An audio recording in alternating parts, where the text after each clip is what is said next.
Assalamualaikum dan salam sejahtera semua. Kembali lagi guys dengan Syamir Associate dalam Tumpang Lalu Studio. Hari ini kita akan membincangkan tentang anime dan manga Haikyuu.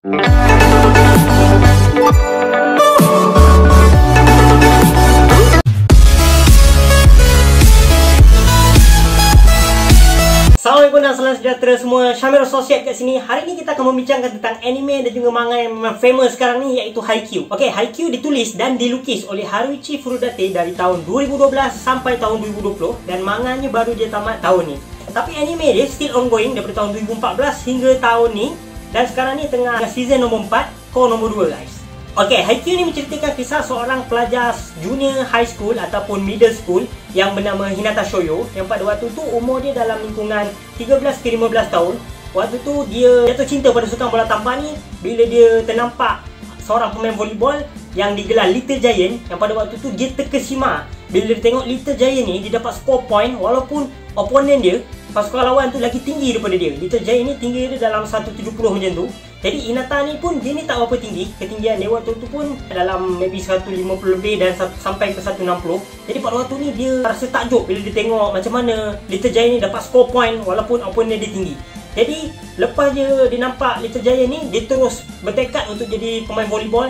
Tapi malangnya pada waktu tu sekolah dia, kelab bola tampar lelaki tak ada pun ahli dia. Jadi dia seorang lah yang memulakan kelab bola tampar kat sekolah dia, dan dia satu-satunya ahli kat situ. Jadi nak tak nak dia terpaksa join tim kelab bola tampar perempuan dan training dengan perempuan. Dan kadang-kadang dia ada minta kawan-kawan dia daripada kelab sukan yang lain macam basketball, bola sepak untuk tolong dia macam balingkan bola, toskan bola untuk dia berlatih spiking. Jadi Hinata Shoyo ni dia berlatih dalam tempoh berapa tahun ni, dia berlatih bersungguh-sungguh untuk jadi seorang player bola tampar walaupun dia adalah one man team. Jadi nak jadikan cerita, pada waktu dia pergi ke peringkat mewakili sekolah, pergi ke pertandingan junior high school volleyball, pada waktu ni dia tarik kawan-kawan dia yang bukan daripada kelab bola tampar. Dia tarik member dia daripada kelab bola sepak, daripada bola keranjang, kemudian dia tarik junior dia, dan pada waktu ni dia adalah kapten. Jadi Hinata ni dia ada keistimewaan, iaitu dia sangat atletik. Maknanya badan dia ni memang power lah orang kata, sebab dia boleh lari laju dan dia lompat tinggi. Walaupun fizikal dia rendah dan tak begitu besar, tapi dia ada kemampuan yang macam ni. Okey, dalam kejohanan ni, perlawanan pertama Hinata dengan pasukan dia ni, first match dia dah tersingkir guys. Dia lawan dengan pasukan yang memang top kelas waktu tu, iaitu Kitagawa Daiichi. Jadi pasukan ni memang seeding. Dalam pasukan ni ada setter yang memang berbakat, iaitu nama dia Kageyama Tobio. Jadi dia digelar King of the Court sebab dia adalah seorang profesionalis dalam sukan bola tampar. Hinata ni kiranya dia dikalahkan oleh pasukan Kitagawa Daiichi. Jadi selepas je tamat perlawanan antara Kitagawa Daiichi dengan pasukan Hinata ni, kemudian Kageyama pergi dekat Hinata dan dia cakap apa yang dia dah buat selama 3 tahun ni. Seakan-akan mengatakan bahawa Hinata ni tak pernah berusaha pun untuk memperbaiki diri dia, sebab memang diakui bahawa skill volleyball Hinata ni tak sebaik player-player yang ada di peringkat tu. Lebih-lebih lagi Kageyama ni yang memang dia mempunyai skill yang mantap. Kageyama ni rasa Hinata ni mensia-siakan bakat semula jadi dia, athletic ability dia tu. Padahal dia tak tahu apa yang Hinata dah buat selama ni. Jadi Hinata yang memang berlatih kau-kau sebelum ni, jadi dia agak terkesan dengan kata-kata tu. Pada hujung episod pertama ni, selepas dia nak balik daripada perlawanan tu, dia pergi ke Kageyama dan dia cakap dia akan mengalahkan Kageyama ni. Dan dia bertekad yang dia akan mengalahkan Kageyama satu hari nanti dalam sukan bola tampar. Nak dijadikan cerita, masa hari first day Hinata dekat high school, dia baru tahu yang rupanya Kageyama tu satu sekolah dengan dia dekat Karasuno. Jadi waktu ni walaupun mula-mula dia tak boleh nak terima benda ni, sebab dia memang nak kalahkan Kageyama, tapi akhirnya dia terpaksa reda. Dan kat sinilah termeterainya dia orang punya hubungan dia orang untuk bermain volleyball selama 3 tahun yang akan datang. Dekat Karasuno ni, dia orang walaupun selalu bersaing untuk improvekan satu sama lain dan juga untuk mengalahkan satu sama lain, tapi bila dalam court, dia orang memang serasi. Maknanya chemistry dia orang ni memang padu. Pada waktu ni Karasuno yang digelar The Fallen Powerhouse ataupun The Fallen Cross, ataupun orang kata The Flightless Cross, maknanya gagak yang tak berkepak. Ini adalah gelaran-gelaran yang diberi untuk sekolah Karasuno ni, yang memang dulu pernah jadi sekolah yang memang power, kemudian jatuh sebab maybe dah tak ada pelapis ke apa. Jadi dengan kemunculan diorang ni, Hinata dan Kageyama ni, diorang menaikkan lagi tim Karasuno ni, pasukan volleyball dia, dan juga dengan diorang punya teammate yang lain, iaitu Tanaka Daiichi, kapten dia, kemudian ada Azumane, ada Nishinoya libero yang potensi tinggi, kemudian ada manager-manager yang membuat kerja Shimizu, kemudian cikgu yang sangat memainkan peranan, iaitu Takeda Sensei. Jadi kat sini, dalam perjalanan diorang dekat sekolah Karasuno ni, diorang dah berjumpa dengan banyak sekolah yang power-powers, macam sekolah Aoba Josai, sekolah powerhouse dekat daerah diorang. Nekoma, ini adalah musuh tradisi diorang. Dateko dan banyak sekolah-sekolah lain lagi yang diorang jumpa pada waktu diorang ada dekat Karasuno ni. Okey, nak dipendekkan cerita, segala usaha dan segala kerja keras diorang tu berhasil dan diorang pasukan Karasuno akhirnya dapat masuk ke peringkat nasional, guys. Dekat anime sekarang ni tengah ditayangkan di fasa di mana diorang dah berjaya masuk ke peringkat nasional dan diorang tengah lawan dengan tim-tim power dekat nasional. Tapi dekat manga pula, guys, part ni semua dah habis, dah diceritakan. Dan sekarang ni diorang dah sampai ke kesimpulan di mana Hinata dan Kageyama akhirnya mewakili Jepun untuk Olimpik, guys. Olimpik yang sepatutnya tahun 2020 dalam manga ni diorang dah mewakili Jepun. Tu dia, guys. Jadi kita mesti nak tahu kan kenapa, apa yang membuatkan cerita Haikyuu ni top gila dan memang trending gila sekarang ni, guys. Okay, guys, so banyak gila moral value yang kita boleh belajar dalam cerita Haikyuu ni, guys. Okay, guys, antara moral value yang kita boleh belajar dalam cerita ni adalah friendship, guys. Okay, friendship ni persahabatan antara Hinata, Kageyama dan juga pasukan-pasukan dia. Kemudian kita boleh belajar juga, guys, teamwork kat sini. Team building, teamwork ni sangat penting dekat dalam cerita Haikyuu ni. Kita nampak macam mana setiap ahli memainkan peranan penting dalam organisasi ni, guys. Bukan sahaja daripada bahagian player, kemudian bahagian pengurusan, daripada bahagian cikgu-cikgu dia, kemudian pengurus dia, daripada pengetua dia pula yang dah support dia orang punya team. Memang semua ni memainkan peranan penting dan ini semua jadi kat kita punya kehidupan seharian, guys. Kemudian benda yang kita boleh nampak paling penting dalam cerita ni adalah dia orang punya cara, dia orang respect dia orang punya cikgu, dia orang punya coach dan the people around them. Kan, semua yang membantu dia orang. Contohnya Hinata ni, siapa yang membantu dia? Contohnya coach Ukai, atuk kepada coach Ukai sekarang yang tengah training dia. Dia punya atuk bekas coach ni. Jadi Hinata pergi jumpa dengan atuk dia ni dan kemudian dia berguru dekat rumah atuk dia ni. Atuk coach Ukai ni berguru untuk volleyball dan macam mana dia hormat dengan atuk ni sampai dia sanggup buat kerja-kerja kebun dengan atuk dia untuk dia tunjukkan dia punya respect dekat atuk ni. Maknanya coach dia ni lah. Jadi ini sangat penting, ya. Ini memang boleh relatable betul dengan hidup kita. Macam mana kita perlu hormat orang sekeliling kita, especially kita punya guru-guru lah. Kemudian, guys, cerita ni mengajar kita untuk always positif dan sentiasa berusaha untuk improvekan diri kita. Jadi Hinata walaupun dia pernah gagal, tapi dia tetap berusaha, guys. Berusaha daripada satu fasa ke fasa lain sampailah dicapai ke tahap yang tertinggi untuk wakil dia punya negara ke peringkat dunia, guys. Okey, selain daripada tu, moral value yang ditekankan dalam cerita ni adalah hubungan kekeluargaan yang sangat akrab, guys. Misalnya, guys, memang biasa terjadi konflik dalam hubungan keluarga kita. Contohnya dalam cerita ni dia highlightkan macam mana Tsukishima dan juga abang dia ada konflik dan akhirnya dapat berbaik semula dan jadi, walaupun tak semesra dulu, tapi at least hubungan dia orang dah jadi baik. Dan ini sangat penting sebab dalam cerita ni dia bukan saja menekankan tentang friendship, tapi hubungan kekeluargaan tu sangat penting. Kita boleh tengok juga macam mana hubungan kekeluargaan antara coach Ukai dengan atuk dia. Selain daripada tu, kita boleh nampak juga macam mana peranan seorang guru dalam membimbing dan juga menyusun minat pelajar dia ni ke landasan yang sebenarnya.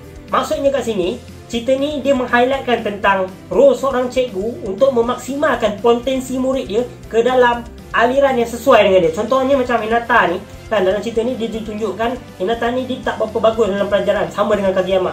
Tapi macam mana cikgu dia bantu dia jadi maju dalam pelajaran, tapi dalam masa yang sama dapat memaksimalkan potensi dia ni. Dia lebih hebat kat sukan, jadi masuk fokus ke dalam bidang sukan sampai naik ke peringkat nasional, guys. So macam ni lah peranan seorang guru ni sangat penting, guys. Dan guys, cerita ni yang paling penting lah, personally aku rasa cerita ni paling penting. Dia highlightkan tentang macam mana walaupun kita tiada physical ability, means kita tak ada kemampuan ataupun physical yang sama macam orang lain, kita ada kelebihan kita sendiri dan kita boleh berusaha untuk kita tingkatkan kemampuan kita ke peringkat yang lebih tinggi, guys. Dalam cerita ni dia highlightkan benda ni. Jadi ini adalah antara pengajaran yang kita boleh nampak dalam cerita ni, guys. Okey semua, review time. Alright, hari ni kita ada makanan yang special lah ni untuk di-review. Okay, guys, hari ni aku disponsor daripada Golden Dove.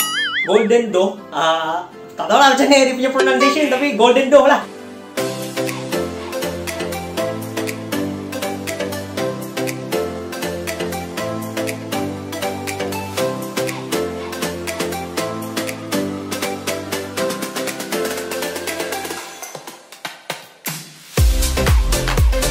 Okay, so Golden Dove dia ada hantar 2 set kat aku, iaitu yang pertama luxury set kat sini, luxury set. Okay, kat sini kita ada macam-macam flavor sini, korang boleh nampak. Luxury set ni memang disediakan dengan atas dia ada topping coklat kat situ. Kalau korang boleh nampak, yang ni ada Ferrero Rocher kat sini, kemudian ada KitKat, ada Kinder Bueno kan. Kemudian ada Kinder Joy, tak ada Kinder Joy, tak ada kan. Kemudian ada Hershey kat sini, guys. So korang boleh nampak kat sini ada macam-macam flavor. Yang ni memang dia untuk orang-orang yang memang minat coklat-coklat ni. Korang boleh makan ni sekali dengan donat ni. Kemudian kita ada yang kedua, premium set guys. Kat sini dia bajet punya. Dan kat sini dia ada flavor-flavor, ada topping-topping yang menarik juga. Iaitu yang pertama macam ni kita nampak ada Oreo cream and cheese kat sini. Korang boleh tengok. Kemudian kat sini kita nampak ada Lola Milo guys. Untuk penggemar Milo kat luar sana, korang boleh try ni, okay?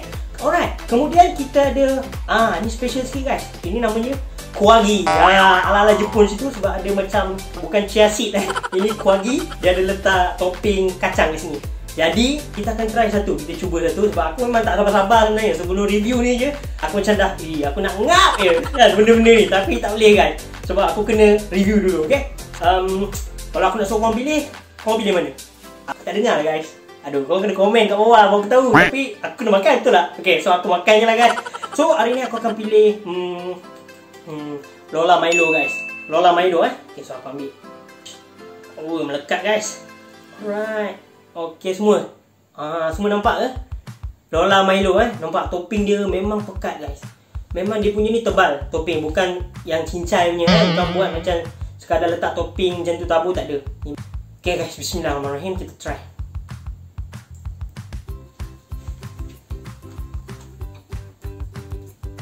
Guys,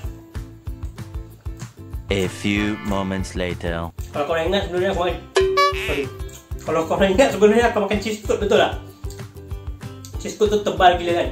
So ni guys, serius, donat ni memang tebal. Bukan donat macam donat-donat murah yang korang beli dekat I don't know kan. Tapi benda ni memang serius, sedap. Flavor dia pekat. Terasa Milo dia guys. Memang shock. Memang sedap betul. Okay, aku try sekali lagi motor guys. Oh my goodness, alhamdulillah guys, sedap betul guys, memang sedap. So guys, aku nak try semua kat sini tak boleh guys sebab video kita panjang nanti, betul tak? So tak apa, aku memang suka sangat ni Lola Milo ni. Aku akan try semua ni. But at the same time, kalau korang berminat nak beli Golden Dog ni, korang boleh tekan link kat bawah yang aku sertakan, dan korang boleh check it out. Dia orang punya website dan dia orang punya IG dan dia orang punya site, okay, untuk korang beli dengan harga yang berpatutan guys. So thank you Golden Dog for sponsoring us this week. So guys, sampai kita jumpa lagi nanti. Sorry, kita akan sambung ke video. Jadi hope korang enjoy lah aku punya review kali ni. Okay guys, di penghujung cerita Haikyuu ni based on the manga, berdasarkan manga ni guys. So ditunjukkan almost at the end, pada waktu lepas habis sekolah apa semua, walaupun tak semua ahli-ahli bola tampar ni, kelab-kelab bola tampar ni meneruskan dia punya kejayaan dalam bidang bola tampar. Yang meneruskan mesti confirm lah Hinata dengan Kageyama. Tapi semua teammate-teammate dia ni, kebanyakan teammate dia semua datang untuk menyaksikan perlawanan V-League Liga Jepun yang Hinata dan Kageyama masuk, dan akhirnya dia bertemu kat final. Dan semua datang guys, termasuklah cikgu-cikgu dan coach diorang. Dan pada waktu ni, cikgu dia sendiri menitiskan air mata guys sebab dia terharu tengok akhirnya anak-anak didik diorang dah berjaya guys untuk pergi ke peringkat yang tinggi dan mewakili kelab-kelab yang tersohor di negara Jepun guys. Dan pada waktu ini guys, kita boleh nampak macam mana setiap sahabat-sahabat tu, setiap teammate tu ada haluan masing-masing, tapi at the same time diorang still support each other dan diorang still, orang kata, ingat antara satu sama lain dan keep in touch, dan diorang tak lost contact guys. So benda ni sangat penting diterapkan dalam Haikyuu ni guys. Jadi Haikyuu ni untuk korang kat luar sana yang nak belajar pasal rule bola tampar ataupun berminat dengan bola tampar, aku memang highly recommend cerita ni guys. Sebab Sensei Haruichi Furudate memang terbaik guys. Sebab dia memang lengkapkan setiap rule-rule yang ada dalam volleyball, semua diterangkan. Dalam manga ada, dalam anime pun ada. So korang boleh pilih mana-mana yang korang nak tengok, dan korang boleh belajar banyak dalam cerita ni. Dan diakui guys, cerita ni adalah sangat realistik. Benda ni diakui oleh pemain bola tampar Jepun sendiri, iaitu Masahiro Yanagida, Yuji Nishida. Korang boleh tengok dia punya interview dekat YouTube. Sakita Masahiro pun sama setter Jepun sekarang ni. Dan kemudian ada Akihiro Yamauchi, iaitu middle blocker Jepun sekarang. Diorang pun mengakui bahawa cerita ni sangat realistik, dan cerita ni memberikan diorang inspirasi guys untuk menjadi player yang lebih baik di masa akan datang. So guys, jangan pernah give up dalam mengejar impian korang untuk apa yang korang nak capai. Jangan pernah dengar apa kata-kata negatif daripada orang lain. Jadikan ini tauladan dan jadikan itu pembangkit semangat untuk korang terus maju guys. Macam mana Hinata buat, walaupun ramai kritik dia, walaupun ramai tak percaya kat dia, tapi dia tetap terus kejarkan impian dia guys. Dan guys, jangan pernah lupa dengan siapa-siapa yang pernah bantu korang dalam perjalanan korang untuk menjadi seorang yang berjaya pada masa ni. Apa lagi guys? Apa tunggu lagi? Tengoklah cerita Haikyuu dan sama-sama kita fly Hai guys, alright guys, kita kat penghujung rancangan. So kalau korang suka aku bercerita pasal anime-anime dan manga yang macam ni guys, kalau korang nak tengok lagi apa-apa review aku pasal, ulasan aku pasal cerita Haikyuu ni guys, so korang boleh komen kat bawah dan insyaAllah kita akan jumpa dalam video yang akan datang. Kalau siapa yang boleh subscribe, boleh tolong subscribe.